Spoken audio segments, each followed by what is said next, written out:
안녕하십니까. 현대투자연구소 승조입니다. 최근 시장은 비교적 안정세를 보이고 있지만 여전히 긴축 프레임에 갇혀있기 때문에 불확실성 역시 만만치 않은 그런 모습입니다. 이번 시간은 모처럼 방산 3인방에 대해서 분석해 보겠는데요. 일단 이제 그 방산 산업이 중장기 성숙기 혹은 이제 그 성장기에 접어들었다는 생각이고, 그리고 이제 무엇보다 재료 자체가 이제 신선한 테마이기 때문에 어려운 장세 속에서도 좋은 대안이 되지 않을까 생각이 되고 있습니다. 방산 3인방에서 이제 한화 에어로스페이스 그리고 한국항공우주 LIG 넥스원에 대해서 살펴보도록 하겠습니다.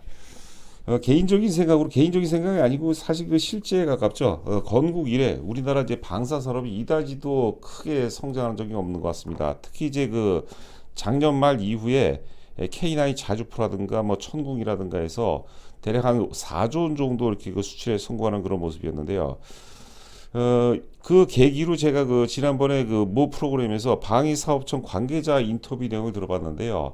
십수년 동안 굉장히 고생을 했다가 드디어 이제 그 방위산업, 방산산업이 꽃을 피우는 게 아니냐 그런 얘기를 하는데 나름대로 이제 그 납득이 가는 바입니다. 잠시 후에 말씀드리겠지만 방산산업의 그 특징이 있습니다. 특징. 잠시 후에 살펴보도록 하겠고요. 여하튼 단군 이래 최고의 어떤 그 절정기에 그 진입하는 그런 상황이 아닌가 생각됩니다. 지난번 그 12월서부터 이제 대량 수주에 힘입어서 1월 한 20일 전후로 해서 주가가 이제 단기 오버슈팅 이후에 이제 조정을 받으면서 뭐 지금 사라 말할 떠나서 하여튼 그 조정 받을 때보다 지금 정도 가격대라면 조정 받을 때마다 하여튼 그 물량을 서서히 좀 늘려나는 것도 좋은 방법이 아닌가 생각이 듭니다. 지금 이제 보시는 화면은 뉴스투데이 기사입니다. 방산 수출 5대 강국 더 이상 꿈이 아니다. 제가 이제 자료를 찾아보니까요. 2022년에는 자료가 안 나온 게 많아서 2021년 기준으로 우리나라 이제 그 국방 예산이 55조입니다. 55조. 그리고 제가 이제 깜짝 놀란 게 뭐 어느 정도는 알고 있었지만 일본의 국방 예산이 약 한 62조 정도입니다. 우리하고 별반 차이가 안 나요. 우리 불과 한 50년 전만 하더라도 어마어마한 차이가 있었죠.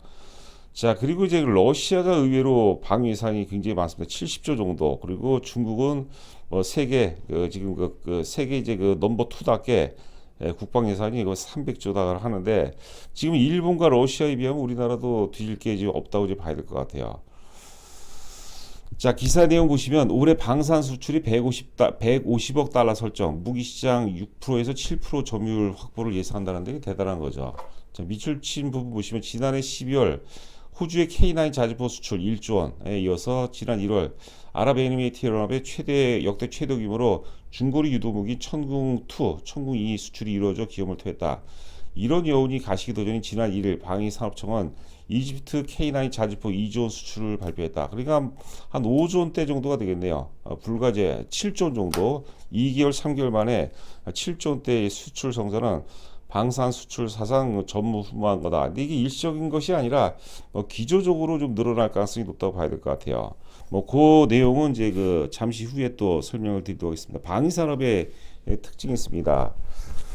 지금 이제 화면 보시면 세 개 그림이 있습니다. 맨 좌측이 이제 그 누리호입니다. 누리호는 이제 그 굉장한 상징성이 있죠. 올해 아마 이제 한 5월 달에 또 2차 발사가 예정이 되는데 지금 기술적인 보안 차원에서 막 한두 달 정도 연기된다는 그런 얘기가 있어요. 여하튼 간에 올해 또 이제 발사를 하는데 하여튼 국내 최초 발사체죠. 상당히 의미가 있고.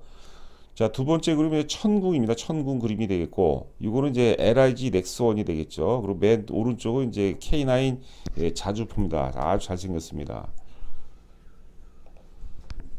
지금 종목별로 이제 하나씩 간단하게 살펴보도록 하겠습니다. 먼저 이제 한화 에어로스페이스, 지금 세 종목, 한화 에어로스페이스, 그다음 한국항공우주, 그리고 LIG 넥스원.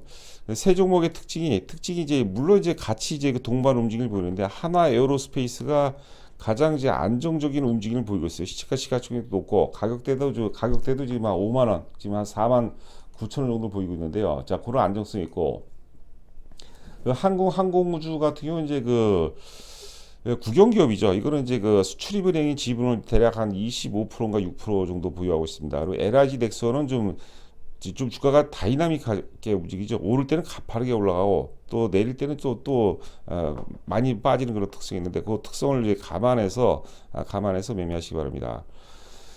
자, 호주 랜드 사업이 굉장히 중요합니다. 랜드 사업 규모가 최대 11조 원이라고 하거든요. 11조 원. 11조 원인데 아직 뭐 선정이 된 건 아니고 최종 2개사에 선정이 돼서 올해 그 상반기에 이제 결정이 된다고 합니다. 좀 기대가 되는 부분이 있고. 그다음에 이제 보통 이제 그 항공기 부품 쪽에 또 특화가 돼 있는 그런 모습이죠. 그래서 지난번에 그 누리호 발사 때도 하나 에어로스페이스가 상당히 좀 강렬하게 움직인 부분이 있습니다. 보잉과 에어버스 항공기 수주가 이제 1680대, 작년에 567대에서 196%가 회복이 됐다고 하는 거죠. 자, 올해는 또 이제 인도 시장, 죄송합니다. 2018년도 인도가 또 그 항공기 조립이라든가 부품 쪽에 그나마 강세를 보이고 있는데, 2018년도 최대 인도 1586대를 이제 젖었다고 하는 거죠. 자, 오른쪽 이제 그 영업이익 보시게 되면 3사 모두가 굉장히 안정적인 흐름을 보이고 있습니다. 2019년도 1650억에서 2020년 2440억, 그리고 2021년 지금 3840억, 작년이 이제 그 최고치가 지금 예상이 되고 있고, 자, 올해 예상 영업이익이 3220억인데, 지금 그 단위는 10억 단위입니다.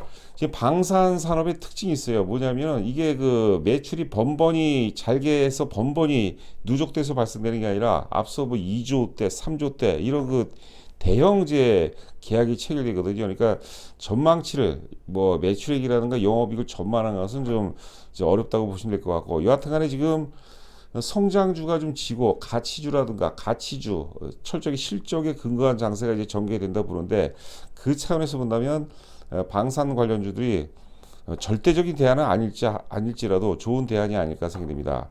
하나 에어로스페이스는 저희가 이제 그 작년 이제 11월 말서부터 저희가 2020년도 장세 전망하면서 핵심 주력주 7종목 안에 이제 포함이 되어 있는 종목이기도 합니다. 하나 에어로스페이스. 잠시 후에 우리가 차트를 한번 또 분석해 보도록 하겠고요. 자, 두 번째는 이제 한국 항공우주가 되겠습니다. 한국 항공우주. 자, 공교롭게 세 종목 모두가 KTB증권에서 1월 27일자에 동시에 보고서가 나온 것 같아요. KTB증권에서는 이제 방산산업 쪽을 좀 많이 좀 긍정적으로 좀 보고 있지 않나 이렇게 생각이 되고 있는데요. 우리 깐부잖아. 이게 이제 뭐냐면은 하나 에어로스페이스에서 지난번에 이제 그 K9 자주포 성사가 되고, 또 LIG 넥스원에서 또 이제 천궁 수출이 성공을 했을 때 깐부잖아. 이제 같이 움직인다. 뭐 그런 내용이 될 것 같아요. 자, 왼쪽 보시면 이제 그 FA50이 있는데, FA50은 T50은 이제 T50이라는 것은 이제 그 훈련기입니다. 훈련기에서 이제 그 공격기로 이제 버전 업이 된 거죠. FA50입니다. 파이팅 어테크 50이었나? 제가 그거 잘 모르겠네. 하여튼 그 FA50기 T50도 잘 나갑니다. 그리고 있고, 자, 그 다음에 이제 여기 보시게 되면 이제 요번에 이제 문재인 대통령 중동 순방에서도 T50 훈련기죠. 훈련기 60대 구매 의사가 대략 한 3조 5천억이라는데, 지금 이제 아랍에미리트 연합에서 2월 중에 좀 내한할 가능성이 높다고 하는데, 이것도 역시 그 성사가 된다면은 주가가 한 단계 더 이제 점프할 가능성이 높다고 보면 될 것 같습니다. 자, 기타 이제 우주항공 사업도 있고, 그리고 이제 그 수리온도 만들죠. 수리온 공격형 헬기라고 하죠. 수리온도 잘 만들고 있고, 수리온도 이제 수출이 점차적으로 가셔야 될 것이다. 그런 얘기들이 좀 많이 나오는 것 같습니다. 자, 오른쪽 이제 영업이익을 보시게 되면 2019년도에 2,760억, 그리고 2020년도에 그 1,400억, 그리고 작년에 이제 그 960억이에요. 최저였어요. 그리고 올해 예상이 이제 1,700억인데 960에서 1,700억이면은 거의 뭐 100% 이상 증가하는 건데, 이제 기저 효과를 감안을 해야 되겠죠. 물론 기저 사이클이 굉장히 큽니다. 그리고 2023년, 물론 이제 앞서 얘기한 것처럼 사실 그 방산 산업의 실적을 추론하는 게 굉장히 어려운 작업이라고 보거든요. 하여튼 만약에 이제 2,700억 정도라면 주가는 상당히 좀 강렬하게 움직일 가능성이 높지 않을까 생각됩니다. 이런 말씀 드려도 될지 모르겠지만, 제가 이제 우리 큰 아이한테 주식을 좀 증여했는데 뭐 하이브도 갖고 있는데 항공우주도 많이 갖고 있습니다. 항공우주를 제가 오랫동안 한 10만 원 정도까지 팔지 말라고 그런 얘기를 했거든요. 뭐 인디언 기우제라고 할까요? 하여튼 그 언제가 될지 모르겠지만 10만 원 정도 가면 제가 이제 매도하라는 그런 이제 얘기를 들려주면서, 하여튼 제가 주식으로 하이브, 항공우주, 그다음에 바이오 업체가 하나 있는데, 그거는 너무 중소형주기 때문에 제가 말씀드리기가 그렇고 항공우주도 하여튼 중장기적으로 저는 굉장히 좋게 보고 있다 이렇게 참고하시기 바랍니다. 자 마지막으로 이제 LIG 넥슨인데 LIG 넥슨 같은 경우는 이제 LIG 그룹이 대주주죠. 그 항공기 전자 장비 부품을 만드는 회사고 제가 이제 홈페이지에 들어가 보니까 전자 제어 이쪽이 굉장히 많아. 유도 무기라든가 감시 정찰, 뭐 항공 전자재에 대비한 거, 무인 체계. 그래서 성장성이 사실 어찌 보면은 물론 이제 그 한화 에어로스페이스라든가 혹은 이제 그 항공우주 같은 거 안정성이 있지만 그 좀 성장주 차원, 좀 공격적인 차원으로 접근한다면 LIG 넥스원 같은 경우도 뭐 의미가 있지 않나 생각이 되고 있습니다. 자, 지금은 천궁2가 이번에 또 대박을 터뜨렸죠. 자, 하여튼 그 요즘 최근에 이제 요번에 그 요 왼쪽 내용 보시면 이제 요번에 그 순방 중에 문 대통령 순방 중에 아랍에미리트랑 공항 근처에서 뭐 테러가 발생했다고 그러는데 지금 중동 분쟁이 계속해서 장기화될 것으로 보이는데 사실 이게 좋은 건 아니에요. 무기라는 것은 전쟁이 많이 돼야지 혹은 이제 불확성이 그 어떤 그 많아야지 성장하는 그런 사업이죠. 남이 잘 안 돼, 남이 어려워야 잘 되는 것은 바람직하지 않은데 오늘 뭐 시장에 뭐 절대적 대안은 아니더라도 어떤 절대적인 거는 아니더라도 대안 차원에서는 우리가 좀 지켜봐야 되지 않을까 생각이고 아쉬운 건 뭐냐면 이번에 굉장히 하여튼 그 단군일의 최대 실적을 보인데도 불구하고 언론에서 굳이 잘 안다는 것 같아요.